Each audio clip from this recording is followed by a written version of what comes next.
Hallelujah. ಕರ್ತನ ಪರಿಶುದ್ಧ ನಾಮಕ್ಕೆ ಸ್ತೋತ್ರವಾಗಲಿ. ಕರ್ತನ ಸನ್ನಿಧಿಯಲ್ಲಿ ಆಶೀರ್ವದಿಸಲ್ಪಟ್ಟ ದಿನದಲ್ಲಿ ನಾವು ಸೇರಿ ಬಂದಿದ್ದೇವೆ. ನಾವು ತಡೆಗೋಡೆಗಳ ವಿಚಾರವಾಗಿ ನಾವು ಕಲಿಸಿಕೊಡುತ್ತಾ ಇದ್ದೇವೆ. ಮೊದಲನೇದಾಗಿ ಮನುಷ್ಯನ ಸಂಪ್ರದಾಯಗಳಿಂದ ನಾವು ನೋಡ್ತಾ ಇದ್ದೇವೆ. ಎರಡನೇದಾಗಿ ಅದು ನಮ್ಮ ತಪ್ಪಾದ ಆಲೋಚನೆಗಳಿಂದ ನಾವು ನೋಡ್ತಾ ಇದ್ದೇವೆ. ಇವತ್ತಿನ ದಿವಸ ಮೂರನೇ ವಿಚಾರವನ್ನು ನಾವು ಧ್ಯಾನ ಮಾಡಲಿಕ್ಕಿದ್ದೇವೆ.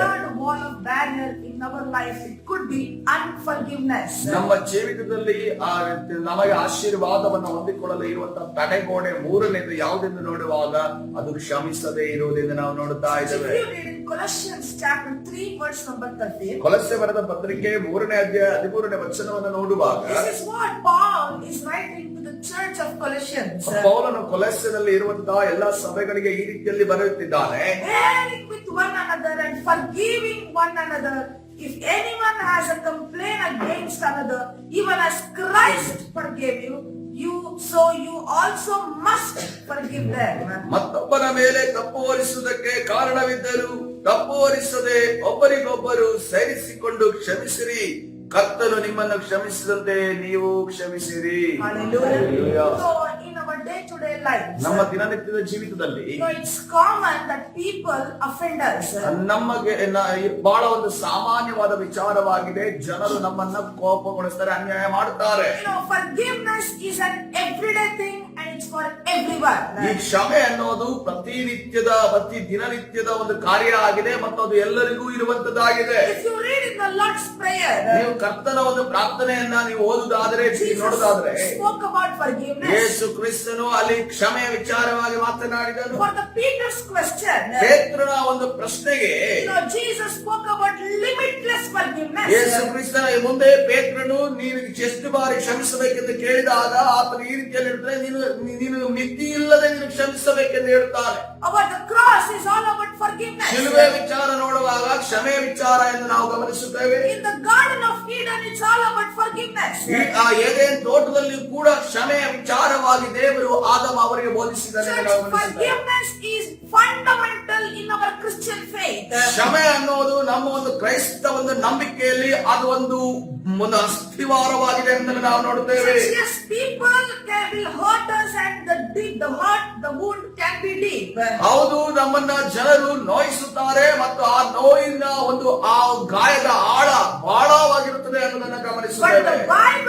ಆದ್ರೆ ಸತ್ಯವೇದ ಈ ರೀತಿಯಲ್ಲಿ ಹೇಳ್ತಾ ಇದೆ, ಅದು ಏನೇ ಇದ್ದರೂ ಕೂಡ, ಯಾರೇ ಆದರೂ ಕೂಡ,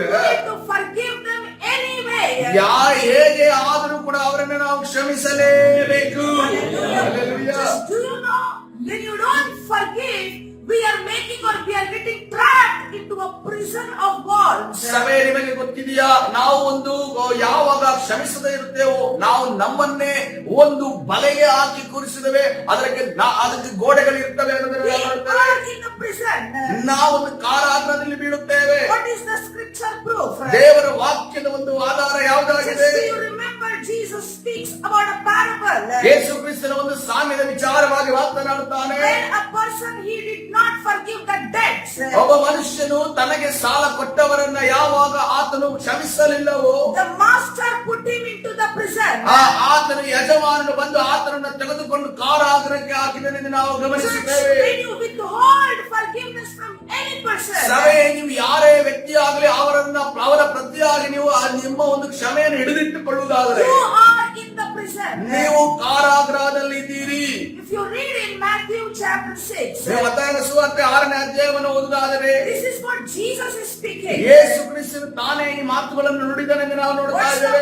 14 and 15. 14 ಮತ್ತು 15ನೇ ವಚನ The Bible says, ಸತ್ಯವೇದ ಈ ರೀತಿಯಲ್ಲಿ ಹೇಳ್ತಾ ಇದೆ, for if you forgive men their trespasses, your heavenly Father will also forgive you. But if you do not forgive them their trespasses, neither will your Father forgive your trespasses. ನೀವು ಜನರ ತಪ್ಪುಗಳನ್ನು ಕ್ಷಮಿಸಿದರೆ ಪರಲೋಕದಲ್ಲಿರುವ ನಿಮ್ಮ ತಂದೆಯು ನಿಮ್ಮ ತಪ್ಪುಗಳನ್ನು ಕ್ಷಮಿಸಿ ಕ್ಷಮಿಸುವನು. ಆದರೆ ನೀವು ಜನರ ತಪ್ಪುಗಳನ್ನು ಕ್ಷಮಿಸದೆ ಹೋದರೆ ನಿಮ್ಮ ತಂದೆ ಸಹ ನಿಮ್ಮ ತಪ್ಪುಗಳನ್ನು ಕ್ಷಮಿಸುವುದಿಲ್ಲ. Church, if you can't forgive your friend, ನಿಮ್ಮ ಸ್ನೇಹಿತರನ್ನ ನೀವು ಕ್ಷಮಿಸುವುದಕ್ಕೆ ನಿಮಗೆ ಸಾಧ್ಯವಾಗುತ್ತಿಲ್ಲ ಎನ್ನುವುದಾದರೆ the Bible says, ಸತ್ಯವೇದ ರೀತಿಯಲ್ಲಿ ಹೇಳ್ತಾ ಇದೆ, your sins are not forgiven. ನಿಮ್ಮ ತಪ್ಪುಗಳು ಕೂಡ ಅದು ಕ್ಷಮಿಸಲ್ಪಡುವುದಿಲ್ಲ. Do you know what is the end result when your sins are unforgiven? ನಿಮ್ಮ ಒಂದು ಪಾಪಗಳು ಯಾವಾಗ ಕ್ಷಮಿಸದೇ ಇರುತ್ತದೋ ನಿಮ್ಮ ಕೊನೆ ಏನಾಗುತ್ತದೆ ಗೊತ್ತಾ? You are headed straight to hell. ನೀವು ನೇರವಾಗಿ ನೀವು ಆ ನರಕಕ್ಕೆ ಹೋಗುತ್ತೀರಿ. If you forgive, ನೀವು ಕ್ಷಮಿಸೋದಾದರೆ you have the forgiveness. ನಿಮಗೆ ಕ್ಷಮೆ ಇರುತ್ತದೆ. When you don't forgive, ಒಂದು ವೇಳೆ ನೀವು ಯಾವಾಗ ಕ್ಷಮಿಸೋದಿಲ್ಲವೋ your sins are not forgiven. ನಿಮ್ಮ ಪಾಪಗಳು ಕೂಡ ಕ್ಷಮಿಸಲ್ಪಡುವುದಿಲ್ಲ. What happens next? ತದನಂತರ ಏನು ನಡೆಯುತ್ತದೆ? Whatever you do in this world, ಈ ಲೋಕದಲ್ಲಿ ಏನೇ ನೀವು ಮಾಡಿದರು doesn't matter to God. ಅದು ದೇವರಿಗೆ ಲೆಕ್ಕಕ್ಕೆ ಬರುವುದಿಲ್ಲ. Don't forgive. ನೀವು ಕ್ಷಮಿಸದೆ Your ಹೋದರೆ sin remains. ನಿಮ್ಮ ಪಾಪವು ಹಾಗೆ ಇರುತ್ತದೆ. When your sin remains, ನಿಮ್ಮ ಪಾಪವು ಯಾವಾಗ ಹಾಗೆ ಇರುತ್ತದೋ the Bible says, ಸತ್ಯದ ರೀತಿಯಲ್ಲಿ ಹೇಳ್ತಾ they ಇದೆ, are headed straight to hell. ಆ ಪಾಪವನ್ನು ಹೊಂದಿದಂತ ವ್ಯಕ್ತಿ ಅದನ್ನು ನರಕಕ್ಕೆ ಸೇರುತ್ತಾನೆ. That's why the Bible says, ಅದಕ್ಕೋಸ್ಕರವಾಗಿ ಸತ್ಯವೇದ ರೀತಿಯಲ್ಲಿ in ಹೇಳ್ತಾ ಇದೆ, Ephesians chapter 4 verse number 32, ಎಫೆಸದವರ ಪತ್ರಿಕೆ 4ನೇ ಅಧ್ಯಾಯ 32ನೇ ವಚನ, be kind to one another, ಒಬ್ಬರಿಗೊಬ್ಬರು ಉಪಕಾರಿಗಳಾಗಿಯೂ be tender hearted, ಕರುಣೆ ಉಳ್ಳವರಾಗಿಯೂ forgiving one another, ಕ್ಷಮಿಸುವವರಾಗಿಯೂ ಇರಿ. even as God in Christ forgave you. ಆ ಕ್ರಿಸ್ತನಲ್ಲಿ ಯೇಸು ನಮ್ಮನ್ನ ಕ್ಷಮಿಸಿದನಲ್ಲ. Hallelujah. Hallelujah. Such unforgiveness. ಈ ಕ್ಷಮಿಸದೆ ಇರುವುದು, Could you imagine this unforgiveness as a prison with 4 walls? ಈ ಕ್ಷಮಿಸದೆ ಇರುವಂತ ಒಂದು ವಿಚಾರ, ಅದು ನಮ್ಮ ಸುತ್ತಲೂ 4 ಗೋಡೆಗಳ ಕಾರಾಗೃಹವನ್ನು ನಮಗೆ ನಿರ್ಮಾಣ Our ಮಾಡುವಂತಾಗಿದೆ. church has 4 walls, right? ನಮ್ಮ ಸಭೆಗೂ ಕೂಡ 4 ಗೋಡೆ ಇದೆಯಲ್ಲ. Similarly, ಅದೇ ರೀತಿಯಲ್ಲಿ when you don't forgive, ನೀವು ಯಾವಾಗ ಕ್ಷಮಿಸದೆ ಇರ್ತೀರೋ, you are in a room in a prison with 4 walls. ನೀವು 4 ಗೋಡೆಗಳು ಉಳ್ಳ ಒಂದು ಕಾರಾಗೃಹದಲ್ಲಿ ಬಿದ್ದಿರುತ್ತೀರಿ. Now let me tell you what are those 4 walls. ಆ 4 ಗೋಡೆಗಳು ಯಾವುದಾಗಿದೆ ಅನ್ನೋದನ್ನು ನಾನು ಇವತ್ತಿನ ದಿವಸ ನಿಮಗೆ ಹೇಳ್ತೇನೆ. Number 1, ಒಂದನೇ ಗೋಡೆ, the first wall of unforgiveness is revenge. The wall of revenge. ಕ್ಷಮಿಸದೆ ಇರುವುದರಿಂದ ನಾವು ಬಿದ್ದಂತ ಕಾರಾಗೃಹದ ಮೊದಲನೇ ಗೋಡೆಯನ್ನು ನೋಡುವಾಗ ದ್ವೇಷ ಅಥವಾ ಸೇಡು ಎಂದು ನಾವು ನೋಡ್ತಾ Sin ಇದ್ದೇವೆ. is the right word. You know, the first wall is for the wall of revenge for unforgiveness. ಯಾವ ಒಂದು ಕ್ಷಮಿಸದೆ ಇರುವುದರಿಂದ ನಮ್ಮ ಸುತ್ತಲೂ ಉಂಟಾಗುವ ಕಾರಾಗೃಹದ ಒಂದು ಗೋಡೆಯ ಹೆಸರು ಯಾವುದು ನೋಡುವಾಗ ಸೇಡು ಎಂದು ನಾವು ನೋಡ್ತಾ When ಇದ್ದೇವೆ. you can't forgive, ನಾವು ಯಾವಾಗ ಕ್ಷಮಿಸದೆ ಇರ್ತೇವೋ, you know, you feel to harm or hurt that person. ಆ ವ್ಯಕ್ತಿಯನ್ನ ನೀವು ಹೇಗಾದ್ರೂ ಮಾಡಿ ಈ ಮನುಷ್ಯನಿಗೆ ನೋವು ಕೊಡಬೇಕು ಅನ್ನುವಂತ ಹೃದಯದಲ್ಲಿ ಆಲೋಚನೆ ಬರುತ್ತದೆ. And the revenge, ಆ ಒಂದು ಸೇಡು it comes in 3 different dimensions. 3 ರೀತಿಯಲ್ಲಿ ಬರುತ್ತದೆ. The first response of revenge, ಮೊದಲನ ಸೇಡಿನ ಒಂದು ಪ್ರತ್ಯುತ್ತರ, you think like this: ನೀವು ಈ ರೀತಿಯಲ್ಲಿ ಆಲೋಚನೆ ಮಾಡ್ತೀರಿ, whatever this person did to me, ಈ ವ್ಯಕ್ತಿ ಏನನ್ನ ನನಗೆ ಮಾಡಿದನೋ I will give an equal force of retaliation. ನಾನು ಈತನಿಗೆ ಸರಿಯಾದ ರೀತಿಯ ಒಂದು ಪ್ರತ್ಯುತ್ತರವನ್ನು ನಾನು ಕೊಡುತ್ತೇನೆ. Whatever he did to me, ಆದ್ರೆ ನನಗೆ ಏನ್ ಮಾಡಿದ್ನೋ I will do the same thing to him. ಅದೇ ರೀತಿಯಲ್ಲಿ ಅವನಿಗೂ ನಾನು ಮಾಡುತ್ತೇನೆ. The second form, the second dimension for revenge, ಎರಡನೇ ರೀತಿಯ ಒಂದು ಸೇಡು ಯಾವುದನ್ನು ನೋಡುವಾಗ, whatever he did to me, ಈ ವ್ಯಕ್ತಿ ನನಗೆ ಏನು ಮಾಡಿದ್ನೋ I will give back with a greater force of ಅದಕ್ಕಿಂತ retaliation. ನಾನು ದುಪ್ಪಟ್ಟಾಗಿ ಆತನಿಗೆ ತಿರುಗಿಸಿ ನಾನು ಸೇಡು ತೀರಿಸುತ್ತೇನೆ. He did like this to me, ನನಗೆ ಈ ರೀತಿಯಲ್ಲಿ ಮಾಡುತ್ತಲ್ಲ, I will give back more time. ನಾನು ಹೆಚ್ಚಾಗಿ ಆತನಿಗೆ ಮಾಡುತ್ತೇನೆ That is ಅನ್ನುತ್ತೇವೆ. the second form of revenge. ಇದು ಎರಡನೇ ರೀತಿಯ ಸೇಡು ಎಂದು ನಾವು ನೋಡ್ತಾ ಇದ್ದೇವೆ. Third form, ಮೂರನೇ ರೀತಿಯ ಸೇಡು, you know, you think like this: ಈ ರೀತಿಯಲ್ಲಿ ಆಲೋಚನೆ this ಮಾಡುತ್ತೀರಿ, person did like this to me, ಈ ಮನುಷ್ಯ ನನಗೆ ಈ ರೀತಿಯಲ್ಲಿ ಮಾಡಿದ, I will go with this lesser form of ನಾನು retaliation. ಹೇಗಾದ್ರೂ ಮಾಡಿ ಸ್ವಲ್ಪವಾದ್ರೂ ಆತನಿಗೆ ಅರ್ಥವಾಗಬೇಕು, ಆತನಿಗೆ ಸೇಡು ತೀರಿಸುತ್ತೇನೆ. So, are you understanding this? ಇದು ನಿಮಗೆ ಅರ್ಥವಾಗ್ತಾ ಇದೆಯಾ? 3 forms or 3 dimensions of revenge. 3 ರೀತಿಯ ಸೇಡಿನ ಒಂದು ದಿಕ್ಕುಗಳನ್ನು ನಾವು ನೋಡ್ತಾ ಇದ್ದೇವೆ. Regardless of anything, all 3 forms are revenge. ಇದು ಯಾವುದೇ ರೀತಿಯಲ್ಲಿ ನೀವು ಸೇಡನ್ನು ತೀರಿಸೋದಾಗಲಿ ಆ ಸೇಡು ಸೇಡೇ ಆಗಿದೆ. Equal force, greater force, or the lesser one, it's revenge. ಸಮಾನವಾದ ರೀತಿಯಲ್ಲಿ ಸೇಡು ತೀರಿಸುವುದು, ಹೆಚ್ಚಾದ ರೀತಿಯಲ್ಲಿ ಸೇಡು ತೀರಿಸುವುದು, ಕಡಿಮೆ ರೀತಿಯಲ್ಲಿ ಸೇಡು, ಅದು ಸೇಡೇ ಆಗಿದೆ. You know, some people, ಕೆಲವು ಜನರು you know, they spend years to take revenge. ಆ ಸೇಡನ್ನು ತೀರಿಸುವುದಕ್ಕೆ ವರ್ಷಾನುಗಟ್ಟಲೆ ಕಾಯುತ್ತಾ ಇರುತ್ತಾರೆ. Until then, they are not happy happy. ಅವರ ಸೇಡು ತೀರಿಸೋ ತನಕ ಅವರು ಸಂತೋಷವಾಗಿರುವುದಿಲ್ಲ, Do you ಸಮಾಧಾನವಾಗಿರುವುದಿಲ್ಲ. know the Bible talks about Absalom? ಸತ್ಯವೇದ ನಿಮಗೆ ಅಬ್ಷಲೋಮನ ವಿಚಾರವಾಗಿ ಗೊತ್ತಿದೆಯೇ? Who was Absalom? ಅಬ್ಷಲೋಮ್ ಇನ್ನು ಯಾರಾಗಿದ್ದಾನೆ? He was the son of King David. ಅದರ ರಾಜನಾದ ದಾವೀದನ ಮಗನಾಗಿದ್ದಾನೆ. Absalom had a beautiful sister called Tamar. ಅಬ್ಷಲೋಮನಿಗೆ ಒಂದು ಸುಂದರಿಯಾದ ತಂಗಿ ಇದ್ದಳು. ಆಕೆ ಹೆಸರು ತಾಮಾರಳೆಂದು. You know, Absalom's half brother Amnon. ಅಬ್ಷಲೋಮನ ಒಂದು ಜೊತೆ ಸಹೋದರನಾದ ಅಮ್ನೋನನು You know what he did? ಆತನ ಏನನ್ನ ಮಾಡ್ತಾರೆ? He defied Absalom's sister. ಆತನ ತನ್ನ ಒಂದು ತಂಗಿಯಾದ ತಾಮಾರನನ್ನು ಕೆಡಿಸಿಬಿಟ್ಟನು. You know what did Absalom do? ಅವರ ಅಬ್ಷಲೋಮನ ಏನನ್ನು ಮಾಡ್ತಾರೆ? He waited for 2 years to take off the revenge. ಅಬ್ಷಲೋಮನು ಆತನು ಆ ಒಂದು ಆಮ್ನೋನನ ವಿರುದ್ಧವಾಗಿ ಸೇಡನ್ನು ತೀರಿಸುವುದಕ್ಕೋಸ್ಕರ 2 ವರ್ಷ ಕಾಯ್ದನೆಂದು. What was he doing for all these 2 years? ಈ 2 ವರ್ಷಗಳು ಆತನ ಏನನ್ನ He ಮಾಡುತ್ತಿದ್ದರು? was planning for the revenge. ಆತನ ಸೇಡು ತೀರಿಸಿಕೊಳ್ಳುವುದಕ್ಕೋಸ್ಕರವಾಗಿ ಯೋಜನೆಯನ್ನು He was ರೂಪಿಸುತ್ತಿದ್ದನು. completely disconnected from all the people and he was planning for the revenge. ಆದರೆ ಎಲ್ಲಾ ಜನರಿಂದ ದೂರಗೊಂಡು ಆತನ ಈ ಅಮ್ನೋನನನ್ನು ಯಾವತ್ತಾದ್ರೂ ಹೇಗಾದ್ರೂ ಮಾಡಿ ನಾನು ಸಾಯಿಸಲೇಬೇಕು ಎನ್ನುವಂತ ಸೇಡನ್ನು ತೀರಿಸಿಕೊಳ್ಳುವುದಕ್ಕೆ ಯೋಜನೆಯನ್ನು The ರೂಪಿಸಿದರು. heart of revenge ಓ, ಆ ಒಂದು ಸೇಡಿನ ಹೃದಯ ಎಂದು ನಾವು ನೋಡ್ತಾ ಇದ್ದೇವೆ. disconnects you from the world, from the people. ಆ ಸೇಡಿನ ಹೃದಯ ನಿಮ್ಮನ್ನ ದೇವರಿಂದ ಅದೇ ರೀತಿಯಲ್ಲಿ ಜನರಿಂದ ದೂರ ಮಾಡುತ್ತದೆ. It's the first wall of unforgiveness. ಇದು ಒಂದು ಆ ಒಂದು ಸೇಡಿನ ಒಂದು ಕಾರಾಗ್ರ,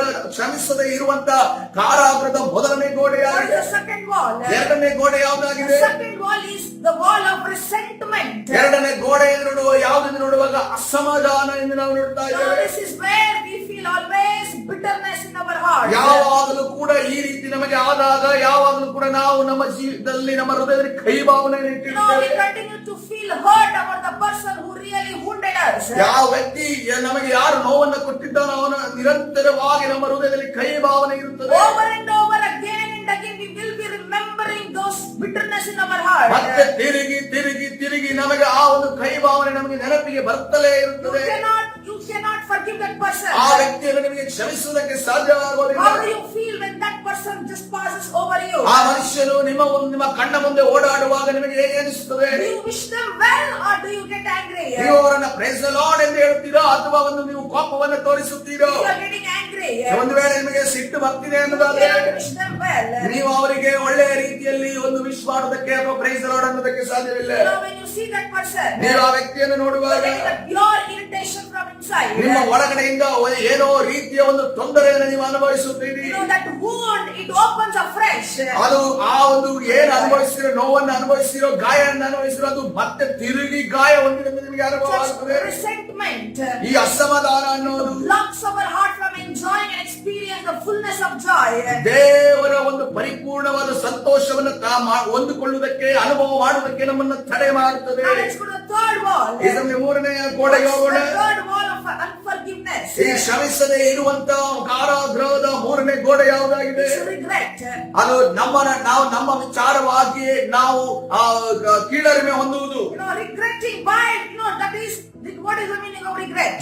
ವಿಷಾದವನ್ನು ವ್ಯಕ್ತಪಡಿಸುವುದು. This is where we feel, I could have changed the past. ಯಾವ ರೀತಿಯ ಒಂದು ಭಾವನೆಯನ್ನು ನೋಡುವಾಗ ನಾನು ಕಳೆದ ದಿನಗಳು ಏನ್ ನಡೀತೋ ಅದನ್ನ ನಾನು ಬದಲಾವಣೆ ಮಾಡಬಹುದಿತ್ತಲ್ಲ. I could have prevented the offense from happening. ಈ ಒಂದು ಅನ್ಯಾಯ ಅಥವಾ ಈ ಒಂದು ದುಷ್ಕಾರ್ಯ ನಡೆಯುವುದನ್ನು ನಾನು ತಡೆಯಬಹುದಿತ್ತಲ್ಲ. You know, we may think like this. ನಾವು ಈ ರೀತಿಯಲ್ಲಿ ಆಲೋಚನೆ ಮಾಡುತ್ತೇವೆ. I could have changed this. ನಾನು ಇದನ್ನ ಬದಲಾವಣೆ ಮಾಡಬಹುದಿತ್ತು. I should have done this. ನಾನು ಇದನ್ನು ಮಾಡಬೇಕಾಗಿತ್ತು. I would have not gone to that place. ನಾನು ಆ ಸ್ಥಳಕ್ಕೆ ಹೋಗಬಾರದಾಗಿತ್ತು. No, this is how we think. ಈ ರೀತಿಯಲ್ಲಿ ನಾವು ಆಲೋಚನೆ ಮಾಡ್ತೇವೆ. I would have spoken like this. ನಾನು ಈ ರೀತಿಯಲ್ಲಿ ಅವರಿಗೆ I ಹೇಳಬೇಕಾಗಿತ್ತು. would have done like this. ನಾನು ಈ ರೀತಿಯಲ್ಲಿ ಅವರಿಗೆ This ಮಾಡಬೇಕಾಗಿತ್ತು. is the third wall. ಇದು ಮೂರನೇ ಗೋಡೆ ಎಂದು ನಾವು ನೋಡ್ತಾ Let's ಇದ್ದೇವೆ. go to the fourth wall. ನಾಲ್ಕನೇ ಗೋಡೆ ಯಾವುದೆಂದು The ನೋಡುವಾಗ fourth wall of unforgiveness. ಈ ಕ್ಷಮಿಸದೆ ಇರುವಂತಹ ನಾಲ್ಕನೇ ಗೋಡೆ ಯಾವುದೆಂದು ನೋಡುವಾಗ Resistance.